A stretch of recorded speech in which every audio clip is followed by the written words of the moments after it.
Chapter 3. Alice, Katie, Sophia, and Charlotte and the rest of the first year's princesses were already making little ooh and ah noise, and I could so see why. It was just a baby with shimmery scales on its fat silver tummy and the sweetest tiny green wings. It was gazing at us with huge golden eyes, and it truly looked at if the poor little thing was scared of us.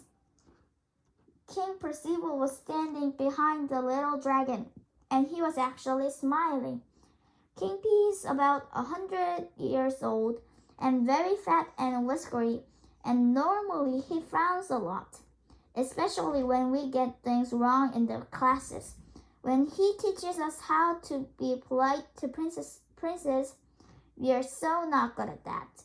But this time he was looking really pleased and proud. "Huh," he said. "Jolly little beast, isn't he? Gotta get him trained, of course, but he's doing fine. Want to tickle his ears?" Sort of things you girls like doing, after all. Good instructions to dragons, too. You'll never be afraid of the big ones once you met a little one. I could see Katie's eyes sparkle. "Can we really?" she asked. "He's so beautiful." King P puffed out his stomach, just as if he was the proud father. "Suppose he is a bit of a stunner," he said. "Now move slowly. Don't want to give him a fright." Katie and Charlotte tiptoed toward the little dragon, and while Katie tickled his ears, Charlotte scratched him under the chin. It made a funny little purring noise, and you could so see he liked it. "Good girls," King P said. "Glad to see you're not afraid, the little sheep. Next." He looked straight at me, but before I could say anything, Perfecta put up her head. "You'll have to excuse Princess Daisy, Your Majesty," she said in a horrible sneery voice. "She's petrified of dragons." "No, I'm not," I said. I was furious. That little dragon was so cute I was dying to give him a cuddle. I glared at Perfecta and took a big step forward, and at exactly that moment, Florine put her foot. I tripped, and I fell with a huge crash. The dragon let out a wail and dashed for the window, and before any of us could move, he smashed through the glass and was scampering about on the flat bit of the roof outside. And then the most incredibly scary thing happened. There was a humongous roar and a giant puff of smoke, and then the most enormous dragon you could ever imagine came flying up from somewhere down below. Her scales glittered and shone, and she turned and twisted in the air. Her massive leathery wings bayed up and down with a thump thump sound. Her huge golden eyes were angry as we stood totally frozen in the floor. A blast of flame shot across the broken window.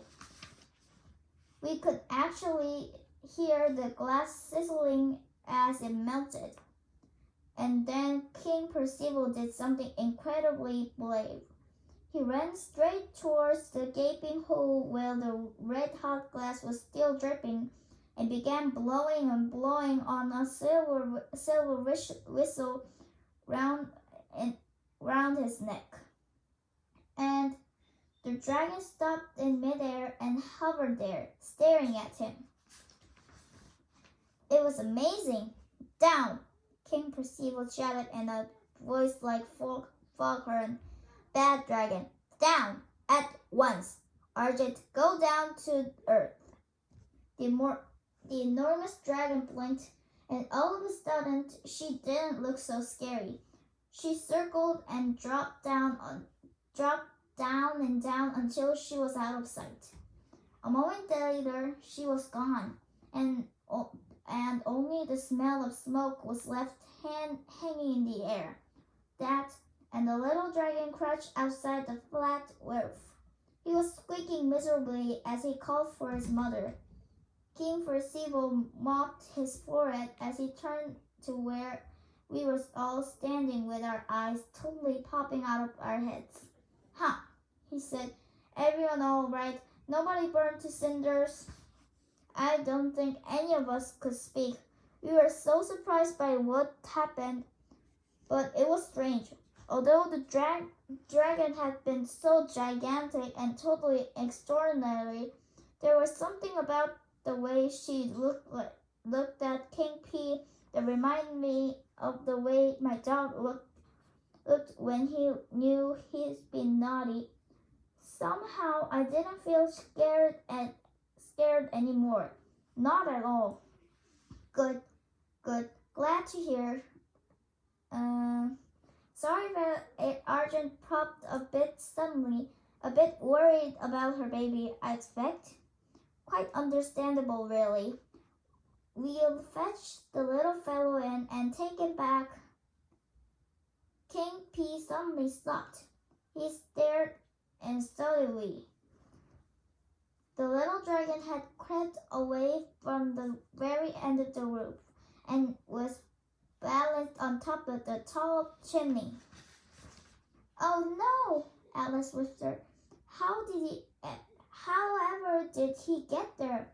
"Must have scrambled up somehow," King P said. "He can't fly yet.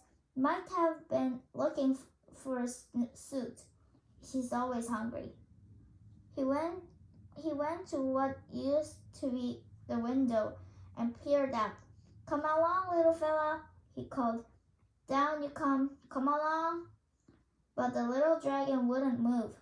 King P called and whistled, but he wouldn't budge. Can't his mother to fly up and get him, Your Majesty?" Charlotte suggested. King P shook his head. "Can't risk him, my dear. She's a good old dragon, one of the best, but she's clumsy. She had the chimney pot rolling down the roof with one bed of her wings." He sighed heavily. "Wish I knew what to do. Never even thought to bring a bag of coal with me.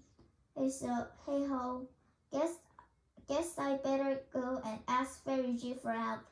You girls run away. No point staying here." "Excuse me, Your Majesty, but shouldn't we keep watching and make sure the little dragon doesn't move?" Sophia asked. I was so glad she asked.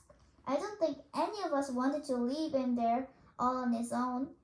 King P pulled at his beard. Might be useful, but no going near the window. Understand?" "Yes, Your Majesty," we assured.